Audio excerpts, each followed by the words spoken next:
What's up? So today I had one of these come into the shop. This is an Echo CS-8000P. It's the P version, which is interesting because the most updated version of this saw would be the 800P. But for some reason in there, I don't know what it actually means, you know, what the P means, but it was the CS-8000 for years. Now this one came in, it was experiencing some type of ignition issue, from the best I could tell. The guy said that it would run, and then it quit, and then it was hard to get it restarted. So that sounds kind of like an ignition issue, and he had taken it to another shop in the area. The guy had put an ignition coil on it, it after that, all it would do was backfire. So that tells you even more that there's something going on with the ignition. So when I go in through the Echo IPLs, and even the breakdowns for like the 8000s, it shows like the CS-8000. It doesn't even show the 8000P inside their Part Smart search.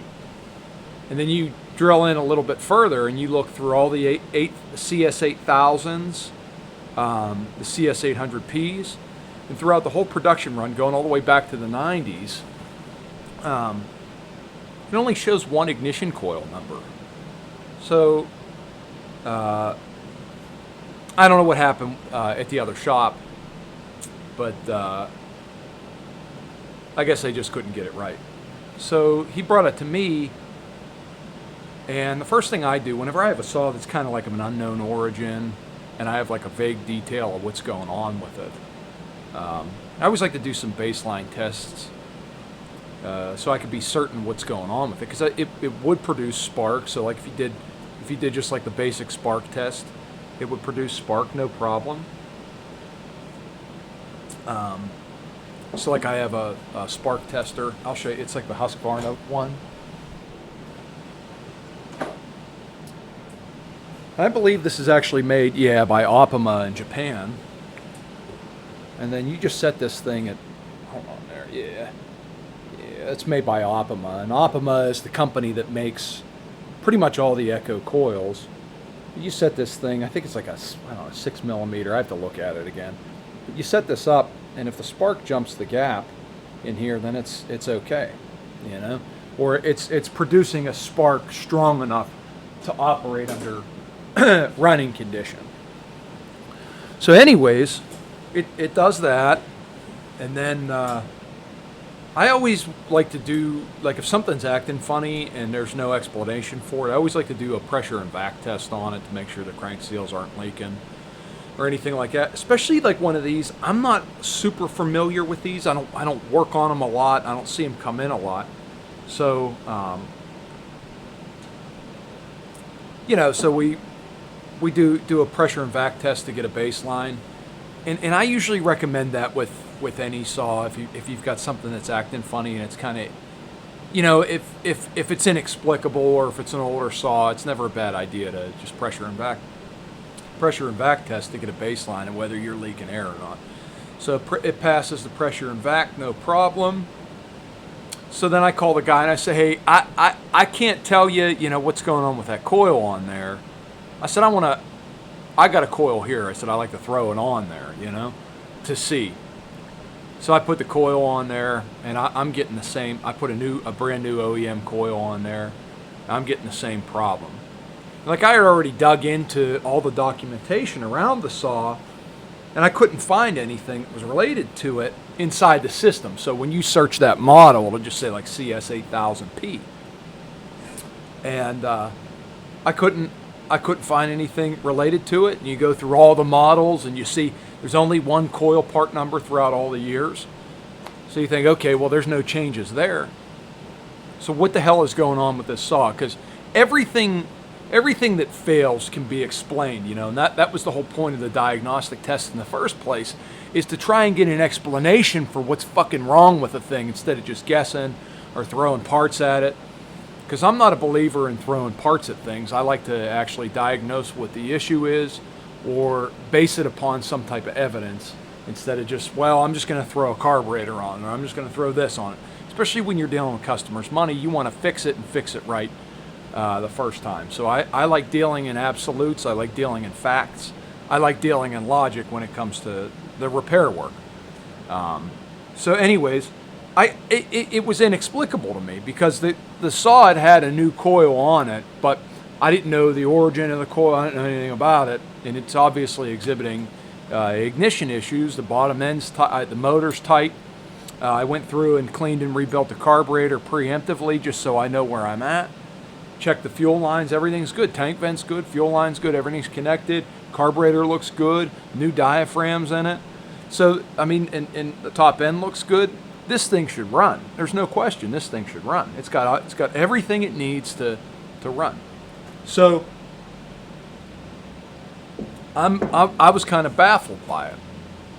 So what I said is I'm going to go in and dig a little bit further into some of these ignitions and see what's going on. And I had found a bulletin, a service bulletin that's actually related to the, now it says that it's related to the, and I'll take like a screenshot of this and put it up on the screen or whatever. But it actually says it's related to the 8000P and the QV8000, but I could not find it attached, like inside the system to the model. And what they did was they made a change to the CDI units in 1995 to that new part number. And it's incompatible with the old style flywheel because there's a different timing advance on the flywheel. So you have to replace them as a set. So if you have the old style coil on, they all, everything looks the same. But if you have the old style coil and the old style flywheel, they're incompatible with the new style. The old style flywheel is incompatible with the new style coil. So you have to change them as a set. And then I was able to find the part number that they sell it as a set. That's what we're actually going to do. So is we're gonna replace it as a set for the guy, and then it has the new coil. So we had already put the new coil on it, and the set's actually less than what the coil costs, and it has the new coil in it. So we'll just take the new coil that comes with that and put it on the shelf, and then he won't have to pay for that new coil. It just comes as a set. So for like $80, you get the flywheel and you get the new ignition coil, as opposed to like $105 for just the coil. So that's what it is with this saw. If you've got ignition issues with this saw, then you'll probably want to look at this document here. And you have to look at it based on the serial number. And the other thing is weird is the serial number on this saw is not really conducive to what it shows on that list. So I don't know what happened with these P models, but like these 8000Ps, but it doesn't really have a lot of the documentation inside the Echo website related to them. They're kind of like I don't know what they are, you know. But I mean, overall, it's a really cool saw, really heavy duty, nicely built. I think the 8000s and the 800s kind of have a reputation for being a little bit gutless, unless you modify them, but you can get a lot out of them if you modify them. But I mean, they are a damn reliable saw. I mean, this guy that has this one, he said he's had it for like almost 40 years. And like you see, the service bulletin is from 95. So that's what, almost 28 years ago now. So this saw's got to be at least about 30 years old. And he said it always would start for him and everything. It's never given him any problems. And I mean, you could tell the thing is built like a tank. This thing is built like the old vintage saws that, like, you know, that everybody, that a lot of people like. You know, it's still got the manual oiler on it, and metal starter cover, metal tank. I mean, just about everything on this thing is metal and chunky, you know. So they're built to last, and for whatever it's going to cost, like the $80, and then a little bit of labor that we're going to charge them for doing some of the diagnostic. You can't replace it. I think they were making that 800P up until last year, and they were, I don't know, $700, $800, $900 or something like that. So it's a pretty cool old saw overall.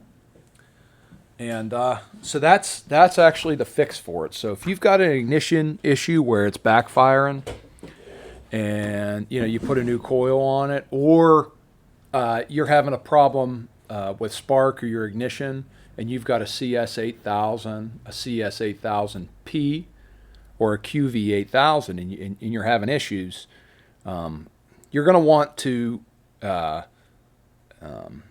check that flywheel setup and that ignition coil setup to see if it's the old type or the new type. And if you've got the old type, you have to change everything. So, and then I'm going to pause it just for a second, and I'm going to go grab something that we're going to take a look at. So, since we were talking about big stupid stuff on the last video, I had that 90 in here, and it was an original one. And I don't know, I kind of got a hair for it. I liked it. So I ended up deciding that I was going to buy one of those kits, one of those 090 kits or the 070 Chinese kits, and put it together. And everything pretty much went off without a hitch. I've never really been into one of these too many times before. Everything pretty much went off without a hitch on it. Like the quality of the materials, and there wasn't like any real special fitting I had to do. Like outside of like some of the casting, there's like on this top cover and stuff, there's like some casting flash that I had to like file off to make some things fit. And I think I pretty much got everything else right. Now, the one thing I did is I busted the oil tank here. I put the wrong length screw, because like what I was doing was I'd look at the IPL in the service manual and compare it and then measure the screws. But I didn't do it on the little oil tank screws. I put ones that are a little bit too long, the longer ones in here. And then they came out the probably got my head in the way. They came out the back side here and cracked the oil tank. And I jammed a little bit of sealant in there, and I'm not going to be using this saw a whole lot. It's just kind of like a fun piece, like a toy model to put together. So, and you can replace that. I mean, I think the part is like $15 for that oil tank cover. So that's what ended up happening with that. And then I think the only other problem I had with this thing was the problem was my fault, was the kill switch wire that goes up into the kill switch. I had to pull it in and out of there a couple times because I don't know, I wasn't thinking a whole lot of the way the wire comes through, and I accidentally like busted the little terminal that goes up into the kill switch, and I had to kind of rig it back together to make it work. And then the only other problem I had with it was there was something going on with the oil pump on it, where like a little pin had fallen out of the pump that they supplied. And like, I don't know if I managed to damage it somehow. But the I don't know. I couldn't get it to work, and I think I messed the damn thing up. But this thing's got an impulse oiler on it instead of a gear-driven oiler. So like a lot of the older saws, like a lot of the Max and Home Lights and stuff, like some of the older ones, ran like on that when they first came out. Those impulse or the automatic oilers, they had that impulse system, and it runs off the crankcase impulse, just like how the carburetor, the fuel pump, the diaphragm pump, and the carburetors ran. And there's actually a line that goes right into the crankcase for this thing. So anyways, it's kind of particular the way that you got to put everything in there. And underneath the oil pump, there's and thanks to Mike, his name on like OPE forum is Glock 37. Mike does a lot of like powder coating of saws and restorations of saws, and thanks to him, he told me what I had going on with it. But there's a little, and there's not a whole lot in the service manual about it that I noticed. And there's not a whole lot, like if you look at the IPO, you just can't tell. But there's like a little brass cone that fits underneath the oil pump into a grommet. And there's the adjustment bolt that comes through the other side, through the crankcase, it's like a limiter. It's like got a jam nut on it. And it's a limiter for how much the diaphragm can move. Well, anyways, you have to put that little you got to put the from the air box, you got to put like the nut on the adjuster bolt, and then you have to thread it through the case into the oil tank, and then the oil pump sits on top of it, but it's sandwiched between that grommet and that brass thing, and you have to put the little brass cone on there, and then peen it over onto that bolt, and then that's what acts as like the backstop and a seal for the oil pump. And what was happening was that impulse was just getting blown, through there because I didn't peen it over and it wasn't creating a good seal. So the impulse was just leaking right back out. So that's what was causing it, because the manual would work, but the automatic didn't. I'm trying to think of what else. Any other little caveats with it? I can't really think of anything. And then the crankcase is really interesting, the way that it goes together on it too. It's got like a two roller bearings instead of like caged roller or cage ball bearings like what you're used to now. And I guess if you take the clutch off and everything, there's snap rings, and you can take the snap rings and the washer out, and you can actually replace the crank bearings without having to split the case on one of these. But it's so damn easy. If I had to do it, I'd probably just split the whole thing and then go through it all and regasket it anyways. But I got to tell you, oh yeah, look at this. This thing is straight from China. It's a Farmer Tech saw, and the fucking spikes say Stihl right on.